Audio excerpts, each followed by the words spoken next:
সুপ্রিয় দর্শক, আসসালামু আলাইকুম রহমতুল্লাহি ওবারাকাতু।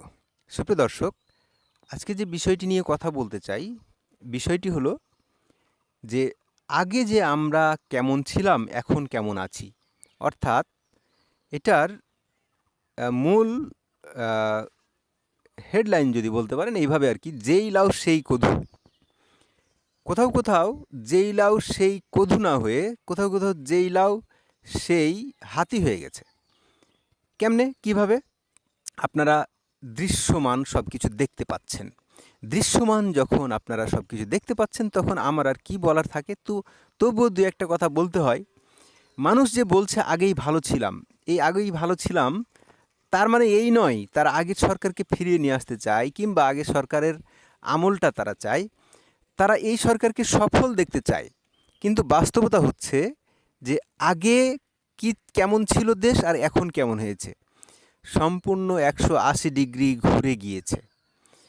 এই সরকারের উপরে মানুষের যে প্রত্যাশা, ইতিহাসের সবচেয়ে সমর্থন পুষ্ট একটা সরকার, অর্থাৎ সকল দল মত সবার যখন সমর্থন থাকে, সবার সমর্থনে একটি সরকার যখন গঠন হয়, তখন এটা অবশ্যই বলতে হবে যে এটা সবার সরকার। এটা যখন সবার সরকার হয়ে ওঠে, তখন সবার কাজ করবে, এটাই তো বাস্তবতা। আমাদের Nobel laureate doctor Mohammad Yunus ক্ষমতা গ্রহণ করার পরে আমরা ধরে নিলাম যে একটা অভ্যুত্থানের পরে দেশের আইন শৃঙ্খলা পরিস্থিতি সব কিছু অবনতি ঘটবে কিছুদিনের জন্য।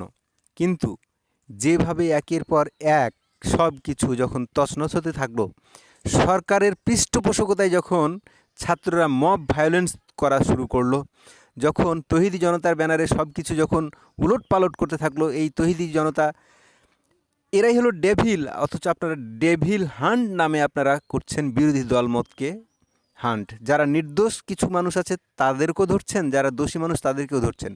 আপনাদের আসলে প্যারামিটারটা কি? এই যে কালচার, এই কালচারটা তো ছিল হচ্ছে বিগত সরকারের আমলের কালচার। বিগত সরকারের আমলে যে কালচার ছিল বিরোধী দলমতকে একদম দমন করা।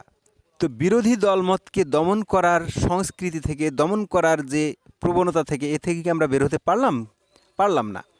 তো যেই লাউ সেই কদু হয়েই থাকলো। আমরা আজকে যে অবস্থার মধ্যে দিয়ে যাচ্ছি, দেশে একটা উগ্রবাদ, দেশে একটা মৌলবাদের উত্থান ঘটেছে। কই, আমরা সরকারকে তো সেভাবে কোনো স্টেপ নিতে দেখছি না, বরং সরকার এগুলোকে উস্কে দিচ্ছেন। যখন সরকারের কাছ থেকে এই সব আমরা আশা করি যে সরকার আইন শৃঙ্খলা রক্ষাকারী বাহিনীকে এই সব অর্ডার দিয়ে এগুলো সবকে নিয়ন্ত্রণ করবে, এই মব ভায়োলেন্সকে তারা প্রতিহত করবে, যখন এই ঘটনাগুলো ঘটতে থাকে, তারপরে একের পর এক যখন পুলিশ প্রশাসন ফাংশন করে না, তখন আমরা কি বলবো? যখন দ্রব্যমূল্যে মানুষের নাভিশ্বাস উঠে গেছে, তখন আমরা কি বলবো? যেই লাউ সেই কদু কি নয়?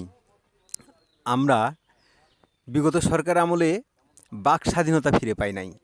হ্যাঁ, এখন হয়তো আমরা কথা বলছি, কিন্তু এই যে মিডিয়ার উপরেও যে একটা অলিখিত একটা কোথাও কোনো মানে নিষেধাজ্ঞা দিয়ে বসে আছেন। কারণ মিডিয়াগুলো কিন্তু এগুলো প্রচার করছে না ঠিকমতো। সরকারের এত ব্যর্থতা, তবু মিডিয়াগুলো কোথাও যেন হলুদ সাংবাদিকতায় ব্যস্ত। মিডিয়াগুলো আজকে সব চোখ কান উল্টে গেছে। আওয়ামী লীগের আমলে কথা বলতে পারতেন না, এটা তো সমস্যাই ছিল।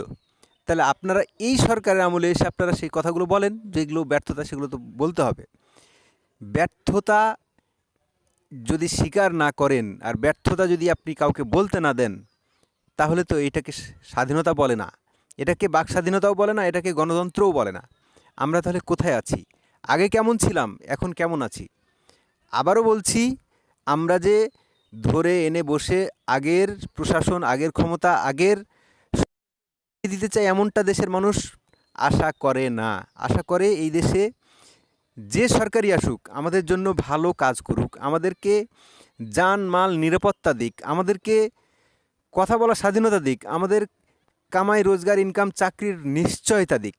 কিন্তু বিধিবাম সব কিছুই বিপরীতে চলে গেছে। সরকারের হাতে নাগালে সব কিছু, একের পর এক সরকারের সব কিছুই বাইরে চলে গেছে। আজকে আমরা সব কিছুই আগের চেয়ে খারাপ অবস্থার মধ্যে ঢুকে গেছি।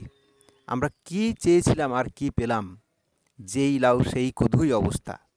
দর্শক, ভালো থাকবেন, সুস্থ থাকবেন। কথা হবে অন্য কোনো একটি প্রসঙ্গ নিয়ে, অন্য কোনো একটি ভিডিওতে। চ্যানেলটি সাবস্ক্রাইব করবেন, সাথে থাকবেন। আসসালামু আলাইকুম রহমতুল্লাহি ওয়া বারাকাতুহু।